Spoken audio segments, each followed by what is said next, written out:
Lesson 10.2 problem set. Now I'm quickly going to go through what we do for each of the questions in the problem set. In the guided practice, you're first asked to draw a sketch of the given angle, find the reference angle and the quadrant for each angle, then find the exact values. Since we're asked for the exact values, that means it must be related to either a 30, 60, 90 or a 45, 45, 90 degree triangle, or it must be a quadrantal angle and be related to 90 degrees itself. First, you need to draw the angle in the correct quadrant. Think of where 120 goes. Some of them will go around more than once. This is more than 360. It's going to go around more than once. This is more than 2 pi. This is more than 2 pi. It will go around more than once. You need to figure out where it's going to stop. Once you figure out where its terminal side is, you need to draw the side and then draw a triangle again to the x-axis. Don't go to the y. Make sure you go down to the x-axis, and your reference angle will be that little part that's left in between your triangle and the x-axis. Figure out what that reference angle is, then label your triangle accordingly, whether it's 45, 45, 90 or 30, 60 to 90, or if it happened to be a quadrantal angle, which quadrant it's on, and then find the sine, cosine, and tangent of that, remembering that the sine,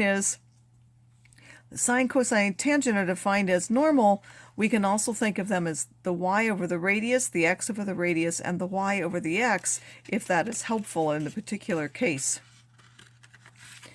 In the second ones, we're asked to find a reference angle for each, and then use a calculator to evaluate. Again, you need to figure out which quadrant that's going to end in order to draw the reference triangle. I suggest you make a sketch. It doesn't ask for one particularly, but it's certainly much easier to see.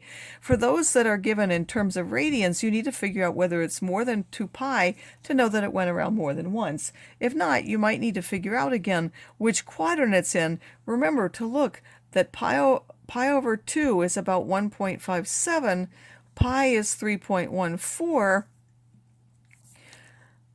If you want 3 pi over 2, go ahead and calculate that at this moment. It's whatever these two are added together, so it's about 4.71, and then 2 pi, of course, is about 6.28. You may need that in order to decide where that is. Once you find that's all you're going to need for the reference triangle, and then, or for the reference angle, and then to find the sine and cosine or tangent, you're simply going to put that into your calculator. Again, make sure that you have the right mode.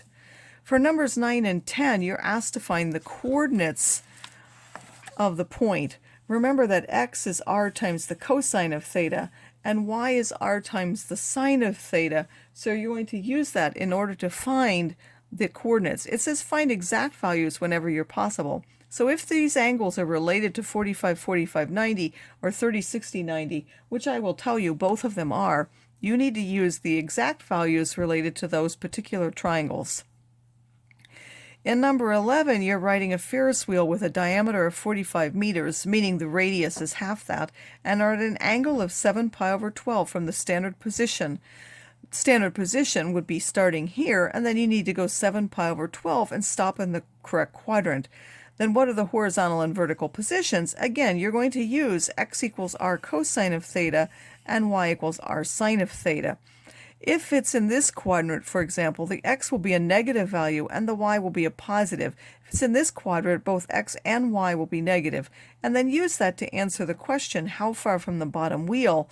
If you end up in this quadrant, for example, you would be the radius plus whatever the y value was, and that's in this either one of these. If you happen to be here and the y coordinate is this, it would be this minus the y coordinate. So you need to figure out how far from the bottom of the wheel you are based on which quadrant you end up in. In the independent practice, you're to continue doing the same things. Look back to the exercises in the guided practice for help, but I'll quickly run through again what you're going to do. First, you're going to draw a sketch based on where the angle. You need to figure out if it goes around more than once, where it lands. If it lands on somewhere in the middle of a quadrant, you're going to draw the reference triangle, because these are asking for exact angles. So you need to draw the reference triangle and then label it based on whether it's a 30, 60, 90 or a 45, 45, 90 degree triangle. If it lands on a quadrant itself, remember that you're going to use the unit circle, not a reference triangle, and remember the coordinates of the point are 1, 0, 0, 1, minus 1, 0, and 0, minus 1, and that these are the angles 0, pi over 2, pi, and 3 pi over 2 to help. After you've done that, you're simply going to read off the sine, the cosine, and the tangent as being by the definition of the opposite over the hypotenuse, the adjacent over the hypotenuse, or the opposite over the adjacent, or in the case of a quadrantal angle, you are simply going to give the x-coordinate is the cosine, the y-coordinate is the sine, and the y over the x is the tangent.